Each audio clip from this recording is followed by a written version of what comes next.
based on certain types of technology that the Stingray tower allows, it's going to pick up a number of different things. And and especially if you're using the cell phone network for exclusive internet access. Remember, there's what's called the data side of the cell phone signal, not just the voice, the traditional voice push-to-talk as we would used to call it in the old days. Yeah. But you also have the data side of the cell network, which allows you to get on internet just like you get on internet through a wired or a regular wireless hotspot connection.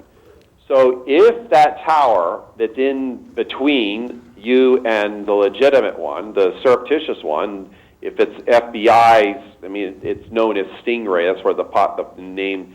There's other towers like this, but Stingray is the one you'll hear about. This surreptitious cell phone tower, it can pick up the entire stream. Now, I've showed the viewers probably 6 months, maybe a year ago, Wally. Remember that? I showed a picture of the Stingray when it surfaced on the internet, and I believe the article that I had read claimed that local police were using these devices. Well, that's increasingly, here's where it gets more mysterious, and this has been a number of court cases, okay?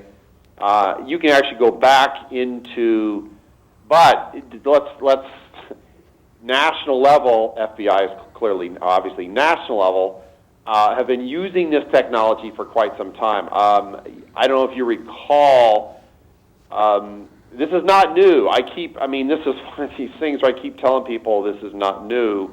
It's just that its use has become much more widespread. You might remember back in the 90s, Kevin Mitnick.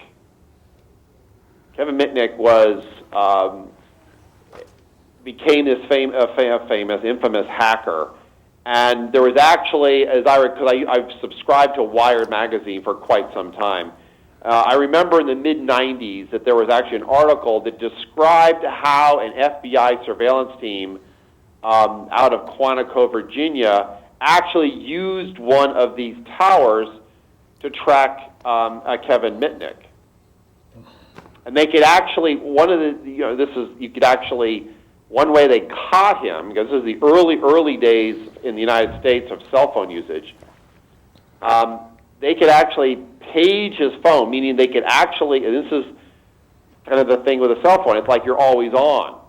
Even if you're not using your phone, the tower can actually reach out and touch your phone. It's kind of a ping. It's like, hey, are you there? Are you there? And the phone will respond without actually ringing. Meaning the phone the phone is not in use by a person, but it's turned on. Now, I've been. They can use. There's other technology. I don't know how far you want to go into this, but there's other technology in combination with the tower itself that will use, and it's pretty accurate. Rather accurate, especially if you're the old style triangulation.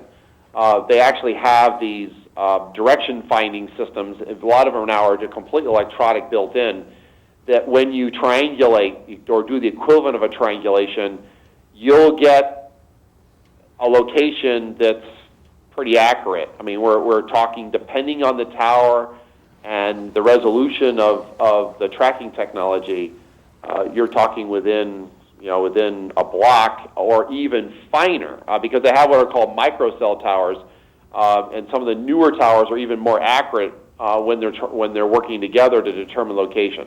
That can be done with the regular towers, by the way. The advantage that the surreptitious towers have, they can be operated independently, and they can be used to scan. They can set them up. They can be mobile as well. We're not talking like fixed. Yep. Some of them are, but many of them are simply portable. They can just park them in a particular area and just start collecting. Wow, that sounds good. They'll just pull in. It's sort of the equivalent of, there's a thing called ZMap on internet that allows you to map internet and sort of like all the active nodes and what's happening. This is sort of a topology on the fly, depending on how they've employed it, where it'll map every single cell phone that's within range of that tower, and it's an active ping. It's kind of like a silent it's the sonar. I used to be in the Navy, so you hear on the movies, or you're inside of a submarine and you actually send out that ping, and then there's an echo if it bounces off something more solid. Well, this is sort of a silent ping. You never hear it. You don't even know it's happening, but it's basically sending out, saying, "Hey, what are the cell phones out there?" And then the cell phones answer silently. Now, I was told when you take your battery out of the phone that there's still power in the phone, that the towers can still pick up the phone. Is that correct? Yes. Older cell phones, if you pulled the battery within the space of just a few seconds, there was literally no activation. But newer technology, there's actually it's sort of the equivalent of having a micro charge. It's still going, and even if you pull the main battery, the phone can still be I say activated. The phone can still be located. It's like a television. If you pull the plug on the television and you go messing with the television and you touch the wrong area, you could get electrocuted. It's still got enough backup power there. Yeah, it's got. Yeah, that's sort of one way to look at it. That and the reason for some is to keep certain types of there are some of these chips that keep certain information and circuitry that is still running, and it takes extraordinarily small. We're talking, we're micro. This is really microvolts. I mean, we're talking really, depending on how you want to measure, but very, very small amounts of electrical power are necessary to keep it running. Okay. Now, that's not the case with all of them, but there's been some, this sort of, I just yanked the battery. Well, just yanking the battery alone. Yeah, you might not be able to make phone calls, okay, because you don't have enough power, but the phone itself can still be seen. I've seen electronically. Right. And remember, some phones now, cell phones, you can't remove the battery. Exactly, on the newer ones. Is that right? Yeah. Yeah, a lot of the newer ones, and part of it, interestingly enough, is batteries can be formed now. They used to be only particular sizes. They can now shape the batteries, which obviously provides a lot of flexibility in terms of design. So, and these batteries, especially the more advanced lithium polymer batteries, are quite advanced. There's actually even newer ones on the horizon because they last so long, and most people are trading their phones in. Sort of the tyranny of the upgrade cycle. Every at most every couple 3 years. Yeah, I've been trying to warn the viewers. Simple things like your laptop might be looking at you, your smartphones. If they have these items in their bedrooms, I advise them to put it like either a little piece of tape or a Band-Aid over the camera, just because you don't know if these things are watching and listening to you, correct? Yeah, some, depending on your level or need for security or concerns about passive or active surveillance, and I've experienced all of that, in terms of my criminal case, the investigation that led up to it over many years, and of course, given where I used to work. But there is what's called, you can build them, but Faraday cage, but a refrigerator, by the way, the freezer in particular acts as no kidding, acts as a very good Faraday cage, meaning it's very difficult if you put an electronic device in there to get anything sent out or to receive anything. It's shielded, and you can build really crude ones, right?